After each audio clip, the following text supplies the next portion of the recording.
Montana Territory, late autumn, 1883. While her neighbors stacked firewood and sealed windows against the coming cold, Sarah Hendricks was doing something that made absolutely no sense. She was digging, not a well, not a new root cellar. She was carving a room into the earth directly beneath her barn floor, and nobody could understand why. The widow had 2 children to feed, a small homestead to maintain, and winter breathing down her neck.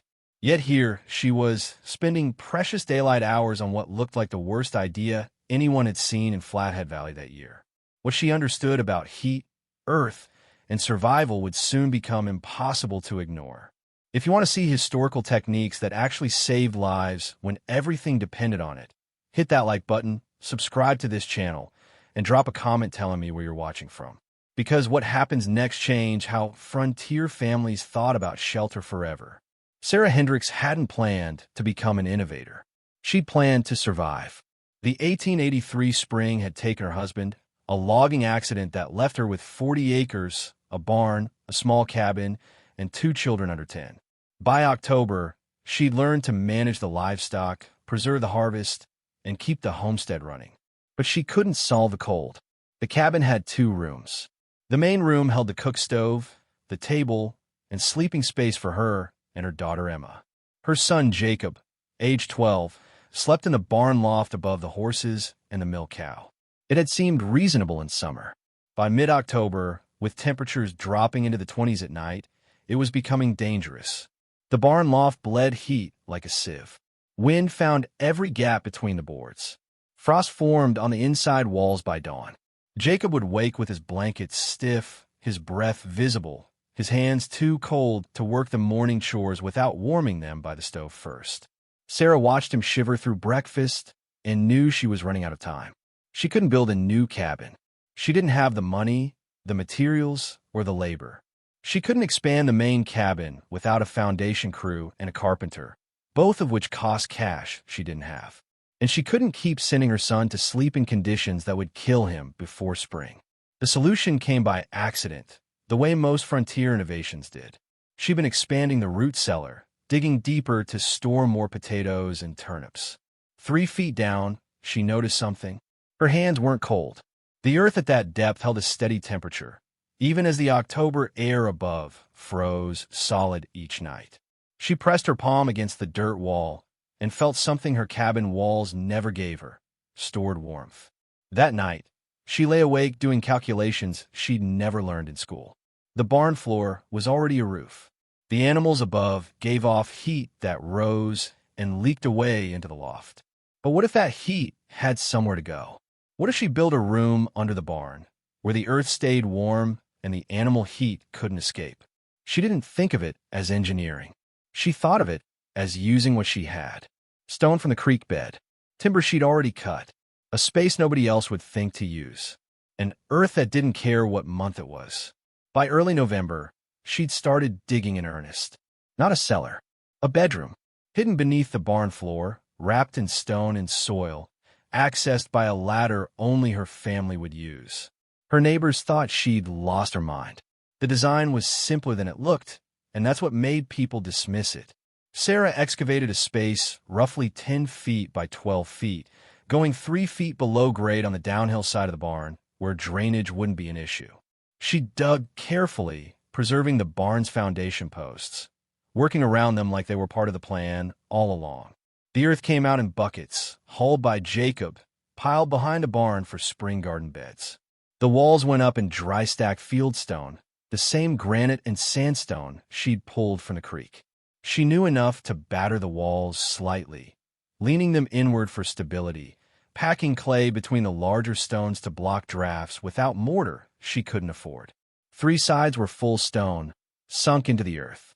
The 4th side, facing the barn interior, was timber framing with a small door at the base of the existing barn wall. The ceiling was the barn floor itself, thick planks that had been supporting hay and livestock for 6 years. She reinforced 2 joists with timber props, just to be safe, but the structure didn't need much. The load above was distributed, and the earth around the walls held firm. Ventilation ran through a clay pipe she'd shaped and fired herself, connecting to the barn's existing chimney stack. Air could move, but heat couldn't rush out. A single small window, 8 inches by 12, sat at grade level on the east wall, letting in morning light and allowing smoke to escape if she ever needed to burn a candle below. She lined the floor with flat creek stones, setting them tight, and covered them with a wool rug she'd been saving. The bed was a simple timber frame with a straw tick mattress, a shelf for a lamp, pegs on the wall for clothes. Nothing more. Access was from inside the barn, a ladder dropping through a trapdoor she'd cut into the floor. From outside, you couldn't see it. From inside the barn, it just looked like a storage hatch. The whole project took 3 weeks and cost her almost nothing. That's what made people suspicious. When the supply store owner, Bill Carver, came by to deliver winter flour, he saw the trapdoor and asked what she was up to. She told him. His face went from curious to concerned in 2 seconds. "Ma'am, you're putting your boy in a hole in the ground. I'm putting him somewhere the wind can't reach him. That'll be damp as a swamp by Christmas. Stone and earth? You'll have mold thick enough to cut." She didn't argue. She thanked him for the flour and watched him leave, shaking his head like he'd just witnessed something tragic. The neighbors were worse. Mary Pritchett, who lived 2 miles south, stopped by under the pretense of borrowing a jar of preserves. What she really wanted was to see the underground room everyone was talking about. Sarah showed her. Mary stood at the top of the ladder, peered down into the dim space, and said the thing that would follow Sarah for months. "That's not a bedroom, Sarah. That's a grave with a blanket." Even the men had opinions. Samuel Hodge, a carpenter who'd built half the cabins in the valley, came by in early November, heard what she'd done, and made a pronouncement that spread through the community like wildfire. "I've been building in Montana for 15 years. That room will be colder than your barn loft and twice as damp. Stone holds cold, ma'am. Earth seeps water. You're going to wake up to frozen breath and wet bedding by February, and your boy's going to pay the price." Sarah listened to all of it. She nodded politely. And on November 14th, 1883, she moved Jacob into the room beneath the barn. The stones were dry. The air was still. And when he woke the next morning, he told her something she already knew. "Mama, I didn't need the second blanket." For 2 months, the criticism didn't stop, but it did quiet down. Jacob slept underground. He didn't freeze. He didn't get sick. The room didn't flood, didn't mold, didn't collapse. Sarah kept working the homestead, and people kept expecting disaster that never came. Then January 1884 arrived. The cold that hit the northern Rockies that month wasn't ordinary. It was the kind of cold that killed livestock in their stalls, froze water buckets solid in under an hour, and made grown men reconsider their life choices. By the 3rd week of January, temperatures were holding steady at 20 below zero during the day. At night, they dropped further, 30 below, 35, 40. On January 24th, the blizzard hit. It came from the northwest, fast and mean, with winds that turned snow into a horizontal wall of ice. Visibility dropped to nothing. The temperature plunged to 40 below and stayed there. For 3 days, the storm hammered Flathead Valley like it had a personal grudge.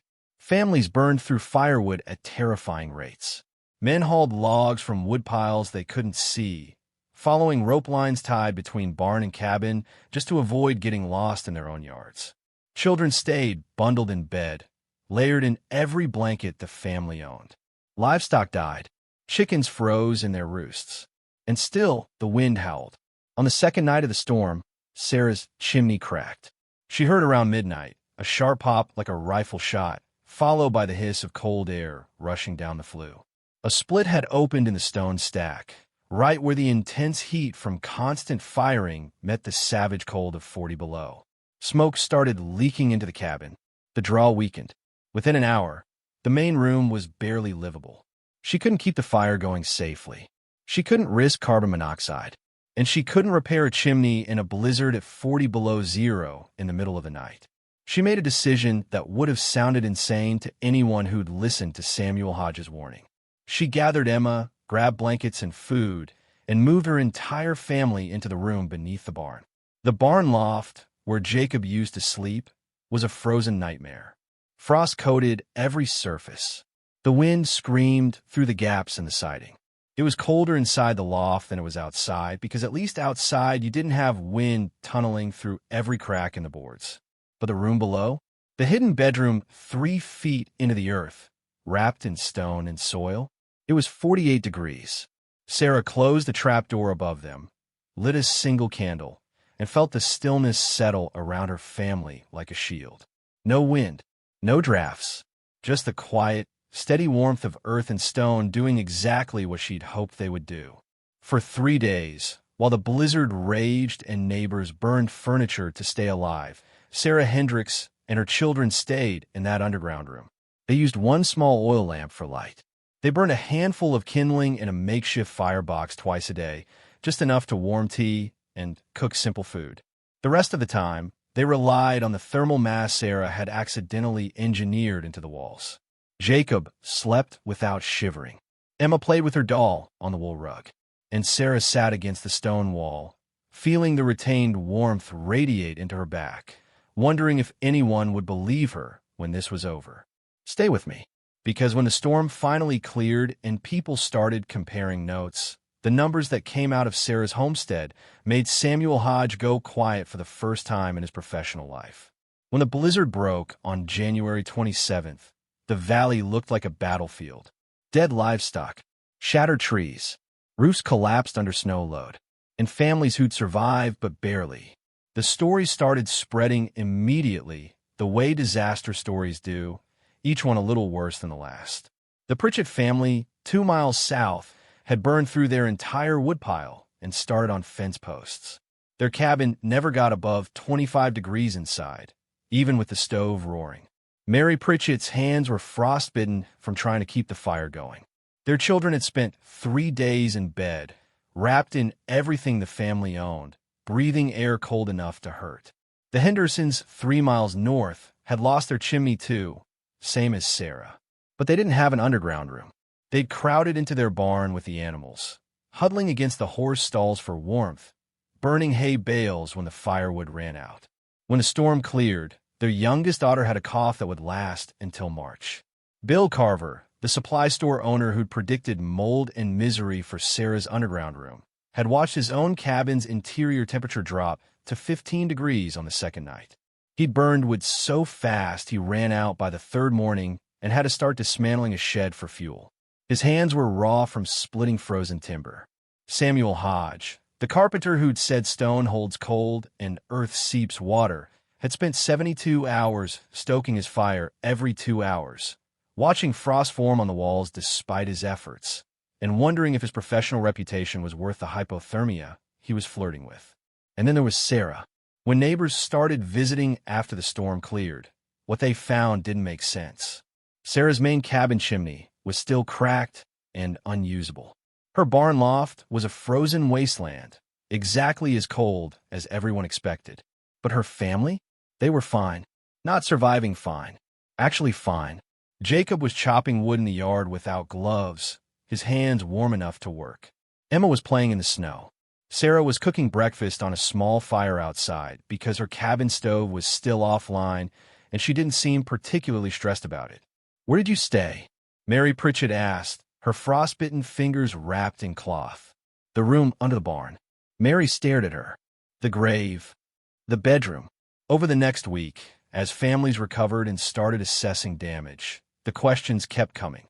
And Sarah, who'd been mocked for 3 months, started sharing numbers that made people very uncomfortable. The underground room, measured with a mercury thermometer Bill Carver grudgingly lent her after the storm, had stayed between 45 and 52 degrees Fahrenheit for the entire 3-day blizzard. It had never dropped below 45. Not once. Outside, temperatures had hit 40 below zero. That was a 90-degree difference. Inside most cabins, with fires burning continuously, families had struggled to maintain 25 to 30 degrees.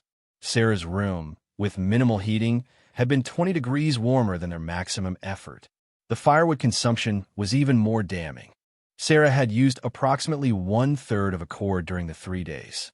Her neighbors, in comparable or smaller cabins, had burned through 2 to 3 full cords.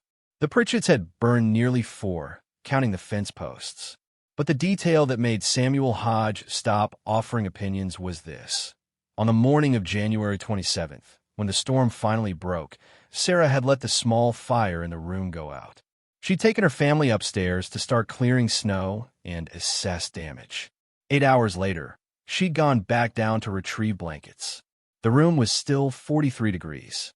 8 hours after the fire died, with no active heat source, the stone walls and earth berming had kept the space above freezing.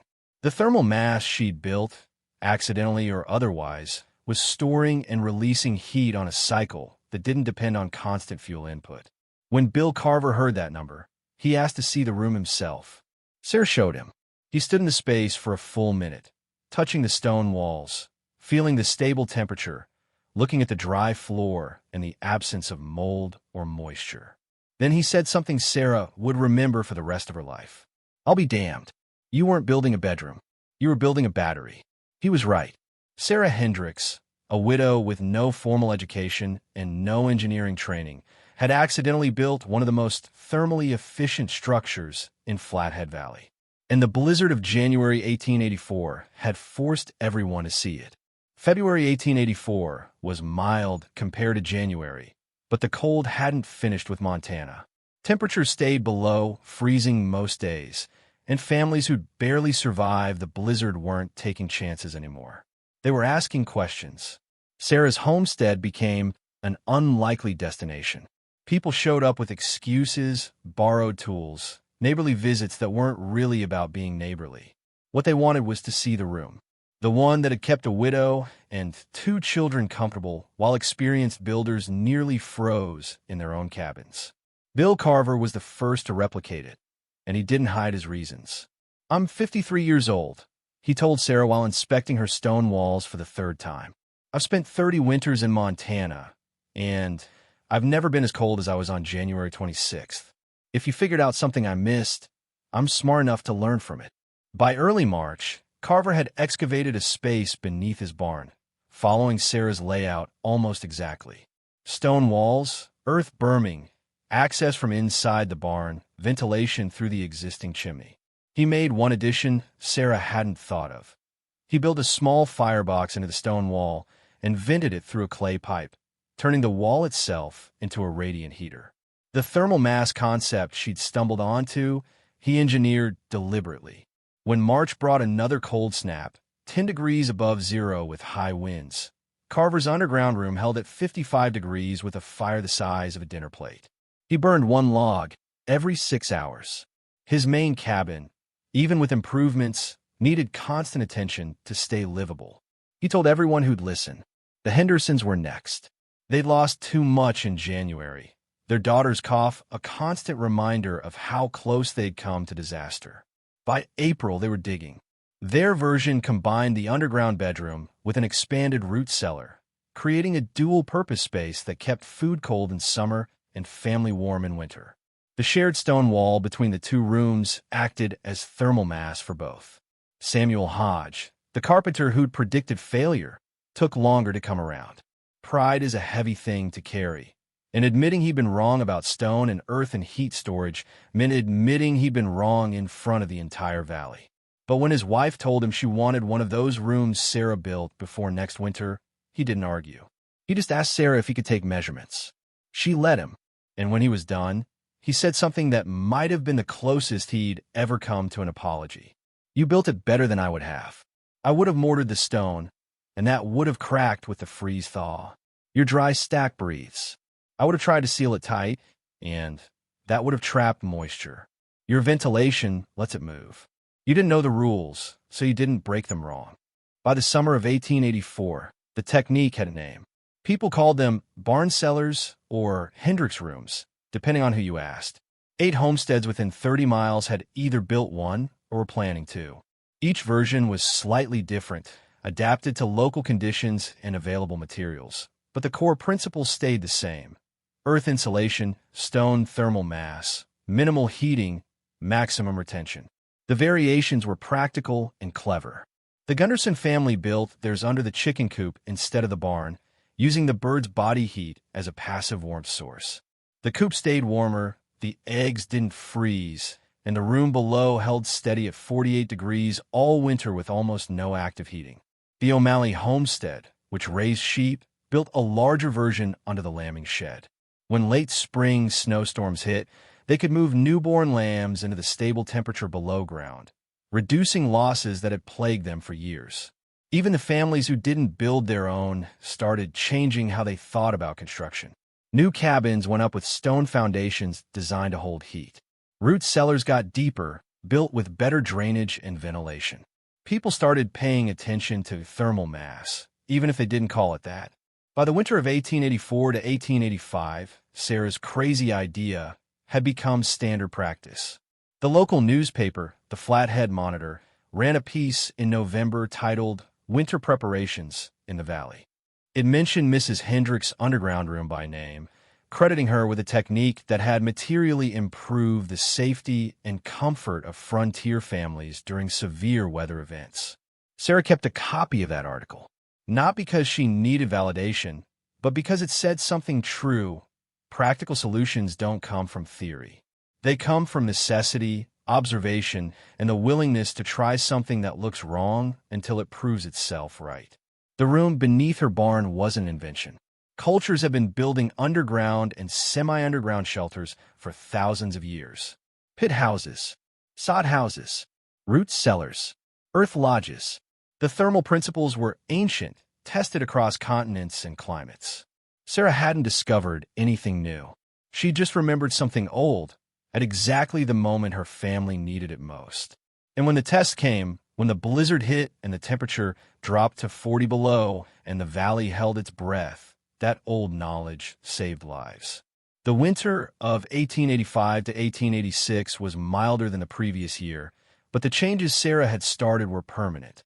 By then, 17 homesteads in Flathead Valley had some version of the underground room, and the technique was spreading beyond Montana into the Dakota Territory and Wyoming. The reasons were obvious. In a region where winter could kill you and firewood was hard labor, a shelter that stayed warm with minimal fuel wasn't optional. It was survival. But the deeper lesson wasn't about temperature or thermal mass or stone walls. It was about where good ideas come from. Sarah Hendricks hadn't been an engineer. She'd been a widow with 2 children, limited resources, and a problem that needed solving before the snow came. She hadn't designed a system. She noticed something: Earth stays warm. She'd asked a question: what if I used that? And she'd built something that worked, not because it followed rules, but because it followed physics. The mockery she'd endured, the predictions of failure, the certainty from experienced men that stone holds cold and earth seeps water, all of it had been based on assumptions that sounded right but weren't tested. When the blizzard came, the test happened. The results weren't subjective. They were 48 degrees versus 15 degrees. They were 1/3 of a cord versus 4 cords. They were children sleeping comfortably versus children coughing until spring. The valley learned something that winter: expertise matters, but so does observation. And sometimes, the person who solves the problem is the one who can't afford to fail. Sarah's room stayed in use for decades. Her children grew up, left the homestead, came back with families of their own.